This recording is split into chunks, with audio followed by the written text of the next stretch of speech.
Hello everybody, how are you all? Welcome back to our channel Spoken English Classes. First time ganaka mana channel చూస్తున్నట్లయితే please subscribe to our channel. Today we are going to learn about the daily usage English vocabulary with examples. See the words here. ప్రశంసించు, అట్టి పెట్టించు, నిబద్ధులై ఉండు, ముంచు, పెద్దది చేసి చెప్పు, మాన్పు, కల్పించుకొని, తల ఊపుట, పాటించు, పొగుడు. ఈ వర్డ్స్ ని ఇంగ్లీష్ లో ఎలా మాట్లాడాలి అనేది ఎగ్జాంపుల్స్ తో సహా 1 by 1 ఇప్పుడు చూద్దాం. Let's get started. First one, మెచ్చుకొను లేదా ప్రశంసించు లేదా అభినందించు. మెచ్చుకొను లేదా ప్రశంసించు లేదా అభినందించు అంటే అప్రిషియేట్. ఈ వర్డ్ ని ఎలాంటి సందర్భాల్లో ఉపయోగించొచ్చో ఇప్పుడు చూద్దాం. ఫర్ ఎగ్జాంపుల్, మీ ప్రయత్నాన్ని నేను చాలా అభినందిస్తున్నాను. మీ ప్రయత్నాన్ని నేను చాలా అభినందిస్తున్నాను అంటే I appreciate your effort very much. I appreciate your effort very much. ఎవరైనా ఒక పని బాగా చేయడానికి ప్రయత్నిస్తూ ఉంటే మనం అంటూ ఉంటాం కదా, మీ ప్రయత్నాన్ని నేను చాలా మెచ్చుకుంటున్నాను, అభినందిస్తున్నాను అని. అలాంటి సందర్భాల్లో ఈ సెంటెన్స్ ని ఉపయోగించవచ్చు. Take one more example. మీ మద్దతు చాలా ప్రశంసించబడింది లేదా మెచ్చుకోదగినది. మీ మద్దతు చాలా ప్రశంసించబడింది లేదా మెచ్చుకోదగినది అంటే your support is greatly appreciated. Your support is greatly appreciated. ఎవరైనా మనకు బాగా సపోర్ట్ ఇస్తే మనం అంటూ ఉంటాం కదా, మీరింత సపోర్ట్ చేయడం మెచ్చుకోదగినది అని. అలాంటి సందర్భాల్లో ఈ సెంటెన్స్ ని ఉపయోగించవచ్చు. నెక్స్ట్ వన్, అట్టి పెట్టించు లేదా ఉంచమని చెప్పు. అట్టి పెట్టించు లేదా ఉంచమని చెప్పు అంటే బుక్. ఈ వర్డ్ ని ఎలాంటి సందర్భాల్లో ఉపయోగించవచ్చో ఇప్పుడు చూద్దాం. ఫర్ ఎగ్జాంపుల్, దయచేసి నాకు కూడా టికెట్ బుక్ చేయండి. దయచేసి నాకు కూడా టికెట్ బుక్ చేయండి అంటే please book A ticket for me two. Please book A ticket for me two. ఎవరైనా వాళ్ళు టికెట్ బుక్ చేసుకుంటూ ఉంటే నాకు కూడా బుక్ చేయండి అని చెప్తూ ఉంటాం కదా, అలాంటి సందర్భాల్లో ఈ సెంటెన్స్ ని ఉపయోగించవచ్చు. Take one more example. మీరు టికెట్లు బుక్ చేశారా? మీరు టికెట్లు బుక్ చేశారా అంటే have you booked the tickets. Have you booked the tickets.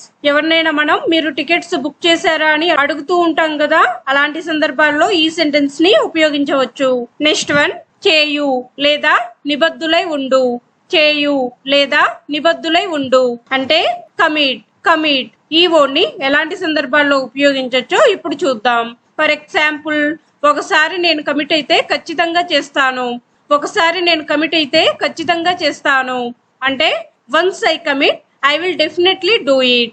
Once I commit I will definitely do it. ఏదైనా ఒక పని చేయాలని అనుకొని దానికి కట్టుబడి ఉన్నామనుకో, అలాంటి సందర్భాల్లో ఈ సెంటెన్స్ ని ఉపయోగించవచ్చు. Take one more example.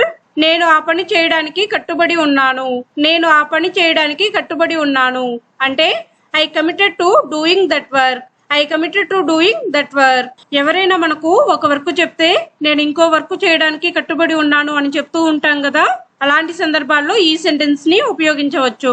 కట్టుబడి ఉండడం అన్నా నిబద్ధులై ఉండడం అన్నా ఒకటే అర్థం వస్తుంది. Take one more example. ఏది ఏమైనా నేను ఇంగ్లీష్ నేర్చుకోవాలి అనుకుంటున్నాను. ఏది ఏమైనా నేను ఇంగ్లీష్ నేర్చుకోవాలి అనుకుంటున్నాను అంటే I committed to learning English at any cost. I committed to learning English at any cost. Next one, ముంచు లేదా మునుగు. ముంచు లేదా మునుగు అంటే డీప్. ఈ వర్డ్ ని ఎలాంటి సందర్భాల్లో ఉపయోగించవచ్చో ఇప్పుడు చూద్దాం. ఫర్ ఎగ్జాంపుల్, వేడి నీటిలో మీ వేళ్లను ముంచవద్దు. వేడి నీటిలో మీ వేళ్లను ముంచవద్దు అంటే don't dip your fingers into heat water. Don't dip your fingers into heat water. పిల్లలు ఎవరైనా వేడి నీళ్ళ దగ్గరికి వెళ్తూ ఉంటే మనం చెప్తూ ఉంటాం కదా, అవి వేడి నీళ్లు, చేయి పెట్టొద్దు అని, వేళ్లను ముంచవద్దు అని చెప్తూ ఉంటాం కదా, అలాంటి సందర్భాల్లో ఈ సెంటెన్స్ ని ఉపయోగించవచ్చు. Take one more example. ఆమె తేనెలో నా వేలుని ముంచింది అంటే she dipped my finger in the honey. She dipped my finger in the honey. Next one, పెద్దది చేసి చెప్పు లేదా గోరంతది కొండంతగా చేసి చెప్పు లేదా అతిశయోక్తులు చెప్పు. పెద్దది చేసి చెప్పు లేదా గోరంతది కొండంతగా చేసి చెప్పు లేదా అతిశయోక్తులు చెప్పు అంటే ఎగ్జాగరేట్. ఈ వర్డ్ ని ఎలాంటి సందర్భాల్లో ఉపయోగించవచ్చో ఇప్పుడు చూద్దాం. ఫర్ ఎగ్జాంపుల్, అతను ఇతరుల సానుభూతిని పొందేందుకు తన సమస్యలను పెద్దది చేసి చెప్తాడు. అతను ఇతరుల సానుభూతిని పొందేందుకు తన సమస్యలను పెద్దది చేసి చెప్తాడు. అంటే he exaggerates his problems to gain the sympathy of others. He exaggerates his problems to gain the sympathy of others. కొంతమంది వాళ్ళ సమస్యలు చిన్నవైనా గానీ పెద్ద చేసి చెప్తూ ఉంటారు కదా, అలాంటి సందర్భాల్లో ఈ సెంటెన్స్ ని ఉపయోగించవచ్చు. Take one more example. ఆమె ఏం చేసినా గోరంతది కొండంత చేసి చెప్పిద్ది. ఆమె ఏం చేసినా గోరంతది కొండంత చేసి చెప్పిద్ది. అంటే she exaggerates whatever she did.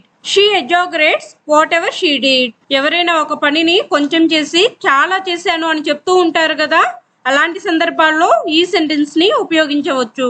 Next one పొగుడు. పొగుడు అంటే ఫ్లాటర్. ఫ్లాటర్ ఈ వర్డ్ ని ఎలాంటి సందర్భాల్లో ఉపయోగించవచ్చో ఇప్పుడు చూద్దాం. ఫర్ ఎగ్జాంపుల్, మిమ్మల్ని మీరు పొగుడుకోకండి.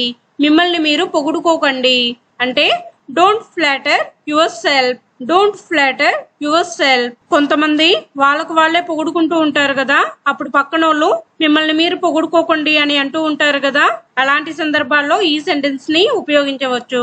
Take one more example. మీరు నన్ను పొగిడేందుకు ప్రయత్నిస్తున్నారా? మీరు నన్ను పొగిడేందుకు ప్రయత్నిస్తున్నారా? ఈ సెంటెన్స్ ని ఎలా చెప్పాలంటే are you trying to flatter me? Are you trying to flatter me? ఎవరైనా మనల్ని పొగిడేందుకు ప్రయత్నిస్తూ ఉంటే గనక మీరు నన్ను పొగిడేందుకు ప్రయత్నిస్తున్నారా అని అడుగుతూ ఉంటాం కదా, అలాంటి సందర్భాల్లో ఈ సెంటెన్స్ ని ఉపయోగించవచ్చు. నెక్స్ట్ వన్ నయం చేయు లేదా నయమగు లేదా మాన్పు. నయం చేయు లేదా నయమగు లేదా మాన్పు అంటే హీల్. హీల్ ఈ వర్డ్ ని ఎలాంటి సందర్భాల్లో ఉపయోగించవచ్చో ఇప్పుడు చూద్దాం. ఫర్ ఎగ్జాంపుల్, గాయాలు మానడానికి చాలా సమయం పట్టింది. గాయాలు మానడానికి చాలా సమయం పట్టింది. ఈ సెంటెన్స్ ని ఎలా చెప్పాలంటే it took a long time for the wounds to heal. It took a long time for the wounds to heal. మనకు గాయాలు బాగా అయితే మనం అంటూ ఉంటాం కదా, గాయాలు మానడానికి చాలా సమయం పట్టింది అని. అలాంటి సందర్భాల్లో ఈ సెంటెన్స్ ని ఉపయోగించవచ్చు. Take one more example. విరిగిన హృదయం నయం కావడానికి చాలా సమయం పడుతుంది. విరిగిన హృదయం నయం కావడానికి చాలా సమయం పడుతుంది. ఈ సెంటెన్స్ ని ఎలా చెప్పాలంటే a broken heart takes a long time to heal. A broken heart takes a long time to heal. ఎవరైనా మన మనసుకు గాయం చేస్తే అది నయం కావడానికి చాలా సమయం పడుతుంది అని చెప్తూ ఉంటాం కదా, అలాంటి సందర్భాల్లో ఈ సెంటెన్స్ ని ఉపయోగించవచ్చు. నెక్స్ట్ వన్ జోక్యం చేసుకొను లేదా మధ్య ప్రవేశించు లేదా కల్పించుకొని. జోక్యం చేసుకొను లేదా మధ్య ప్రవేశించు లేదా కల్పించుకొని అంటే ఇంటర్ఫియర్. ఇంటర్ఫియర్ ఈ వర్డ్ ని ఎలాంటి సందర్భాల్లో ఉపయోగించవచ్చో ఇప్పుడు చూద్దాం. ఫర్ ఎగ్జాంపుల్, ఇతరుల వ్యవహారాల్లో జోక్యం చేసుకోకపోవడమే మంచిది. ఇతరుల వ్యవహారాల్లో జోక్యం చేసుకోకపోవడమే మంచిది. ఈ సెంటెన్స్ ని ఎలా చెప్పాలంటే it is better not to interfere into others affairs. It is better not to interfere into others affairs. ఎవరైనా మనతో ఏదైనా చెప్తూ ఉంటే మనం అంటూ ఉంటాం కదా, ఇతరుల వ్యవహారాల్లో జోక్యం చేసుకోకపోవడమే మంచిది అని. అలాంటి సందర్భాల్లో ఈ సెంటెన్స్ ని ఉపయోగించవచ్చు. నెక్స్ట్ వన్ నాకు జోక్యం చేసుకునే లేదా కల్పించుకునే హక్కు ఉంది. నాకు జోక్యం చేసుకునే లేదా కల్పించుకునే హక్కు ఉంది అంటే I have the right to interfere. I have the right to interfere. మనం ఎవరితో అయినా నువ్వు కల్పించుకోవద్దు అని చెప్తూ ఉంటే వాళ్ళు అంటూ ఉంటారు కదా, నాకు కల్పించుకునే హక్కు ఉంది అని. అలాంటి సందర్భాల్లో ఈ సెంటెన్స్ ని ఉపయోగించవచ్చు. నెక్స్ట్ వన్ తలవాల్చు లేదా తల ఊపుట. తలవాల్చు లేదా తల ఊపుట అంటే నాడ్. నాడ్ ఈ వర్డ్ ని ఎలాంటి సందర్భాల్లో ఉపయోగించవచ్చో ఇప్పుడు చూద్దాం. ఫర్ ఎగ్జాంపుల్, అతను తల ఊపుతూ బదులిచ్చాడు. అతను తల ఊపుతూ బదులిచ్చాడు అంటే he replied with a nod. He replied with a nod. ఎవరైనా మనల్ని క్వశ్చన్ చేసేటప్పుడు మనం సరే అని తల ఊపుతూ ఉంటాం కదా, అలాంటి సందర్భాల్లో ఈ సెంటెన్స్ ని ఉపయోగించవచ్చు. Take one more example. నేను అతని సమ్మతిని అడిగినప్పుడు అతను కేవలం తల ఊపాడు.